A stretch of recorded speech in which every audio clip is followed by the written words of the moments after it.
नवंबर से हड़ताल शुरू किए थे।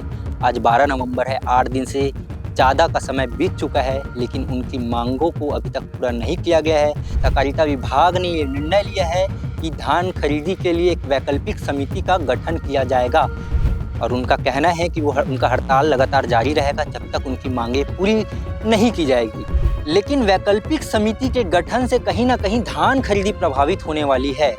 प्रदेश में धान खरीदी के टोकन अभी तक नहीं बटे हैं, पोर्टल भी बंद है, किसान रजिस्ट्रेशन कैसे करे? 15 नवंबर से पूरे छत्तीसगढ़ में धान खरीदी शुरू होने वाली है। 2 दिन शेष है, लेकिन धान खरीदी हो पाएगी कि नहीं हो पाएगी, इसको लेकर बड़ा प्रश्न चिन्ह उठ रहा है, क्योंकि धान खरीदी समिति के कर्मचारी हड़ताल पर बैठे हैं। 3 नवंबर से हड़ताल शुरू किए थे, आज 12 नवंबर है, 8 दिन से ज़्यादा का समय बीत चुका है, लेकिन उनकी मांगों को अभी तक पूरा नहीं किया गया है। सरकार से बातचीत हो रही है, लेकिन ये बातचीत लगातार विफल होती जा रही है। 4 सूत्री उनकी मांग है और उनका कहना है कि उनका हड़ताल लगातार जारी रहेगा जब तक उनकी मांगें पूरी नहीं की जाएगी। ऐसे में 15 नवंबर से जब धान खरीदी शुरू की जाएगी, तो धान खरीदी सुचारू रूप से हो पाएगी कि नहीं हो पाएगी, इसको लेकर पूरे प्रदेश भर के किसान चिंतित है, परेशान हैं।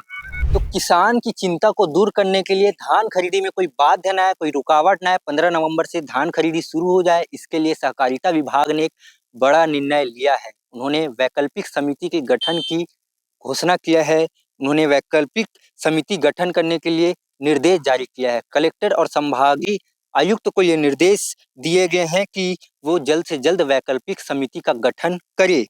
आपको बता दें कि जो धान खरीदी हड़ताल पर बैठे हैं, उनको इस निर्णय से बड़ा झटका लगा है, क्योंकि एक तरफ धान खरीदी के जो कर्मचारी है, समिति के जो कर्मचारी है, वो हड़ताल पर बैठे हैं, दूसरी तरफ उनकी जगह पे वैकल्पिक समिति का गठन किया गया है। तो किसानों की चिंता को दूर करने के लिए धान खरीदी में कोई बाधा ना आए, धान खरीदी सुचारू रूप से हो पाए, इसके लिए सहकारिता विभाग ने एक बड़ा निर्णय लिया है। सहकारिता विभाग ने ये निर्णय लिया है कि धान खरीदी के लिए एक वैकल्पिक समिति का गठन किया जाएगा।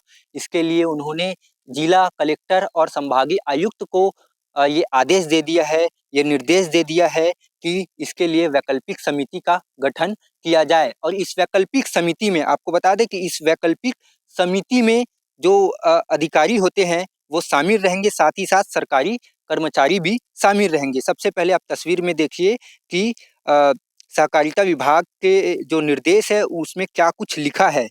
तो सबसे पहले देखिए कि निर्देश में क्या कुछ लिखा है।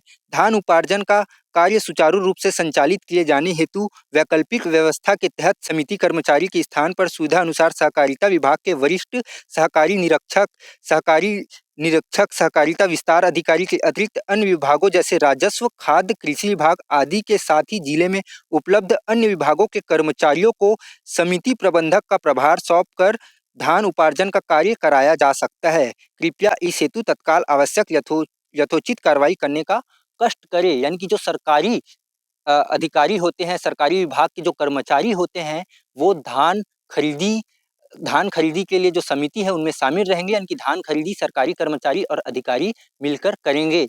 इससे जो धान खरीदी समिति जो हड़ताल पर बैठे हैं, उनके मन में और चिंता है, उनको बड़ा झटका लगा है, क्योंकि उनको लगा कि वो अगर हड़ताल पर बैठेंगे तो कहीं न कहीं धान खरीदी प्रभावित हो सकती है।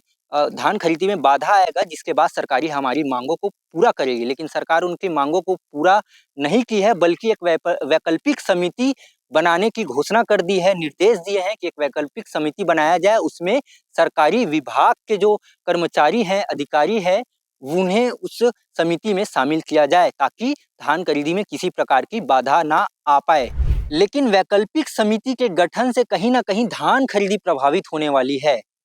कहीं न कहीं जो हड़ताल पर बैठे कर्मचारी हैं और जो वैकल्पिक समिति के अधिकारी और कर्मचारी हैं, उनके बीच टकराव की स्थिति भी पैदा हो सकती है, क्योंकि वैकल्पिक समिति के जो अधिकारी और कर्मचारी हैं, उन्हें अनुभव की कमी कहीं न कहीं रहने वाली है, क्योंकि उस प्रकार का अनुभव कम है।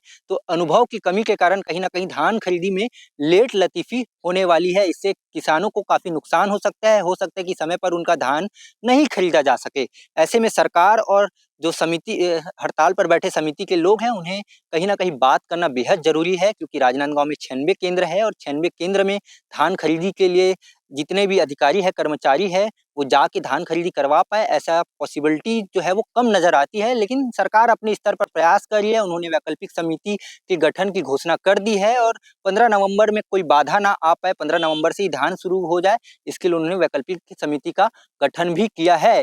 2 दिन का शेष है, कहीं न कहीं जो सरकार की जो तैयारियाँ रहती है, वो शून्य नज़र आ रही है। हम इस वक़्त कन्हारपुर में मौजूद है, धान खरीदी केंद्र में, और तस्वीर के माध्यम से आपको पहले दिखाएँगे कि तैयारियाँ कैसी है, बिल्कुल भी साफ-सफाई नहीं है और देख पा रहे होंगे कि कैसे यहाँ अभी भी भूसा पड़ा हुआ है, इसे अभी तक हटाया नहीं गया है और ना ही फेसिंग की गई है। जैसे कि धान खरीदी केंद्र में फेसिंग होती है, फेसिंग भी नहीं की गई है और जगह-जगह सीसीटीवी भी लगाने चाहिए, वो भी अभी तक लगे नहीं हुए हैं। तो बहुत सारी जो समस्या है, साफ-सफाई नहीं हुई है, किसानों के बैठने की व्यवस्था नहीं है, पानी की व्यवस्था अभी तक नहीं की गई है, 2 दिन ही शेष है। ऐसे में कहीं न कहीं धान खरीदी प्रभावित होने वाली है, ऐसा अनुमान लगाया जा रहा है। तो इसको लेकर पूर्व मुख्यमंत्री भूपेश बघेल ने भी तंज कसा है और उन्होंने कहा है कि धान खरीदी की तारीख नज़दीक है, तैयारियां शून्य नज़र आ रही है, टोकन नहीं मिलने के कारण किसान परेशान हो रहे हैं। भूपेश बघेल ने आगे कहा, 15 नवंबर से धान खरीदी की घोषणा की गई है, लेकिन सरकार की तैयारियां पूरी तरीके से शून्य है। सरकार की उदासीनता से किसान परेशान हैं। प्रदेश में धान खरीदी के टोकन अभी तक नहीं बँटे हैं, पोल्टर भी बंद है, किसान रजिस्ट्रेशन कैसे करे? सरकार कह रही है खुद रजिस्ट्रेशन करो, जब पोल्टर खुला ही नहीं तो किसान करे क्या? ये भूपेश बघेल का कहना है। आपका क्या कुछ कहना है, कमेंट सेक्शन में ज़रूर बताइए।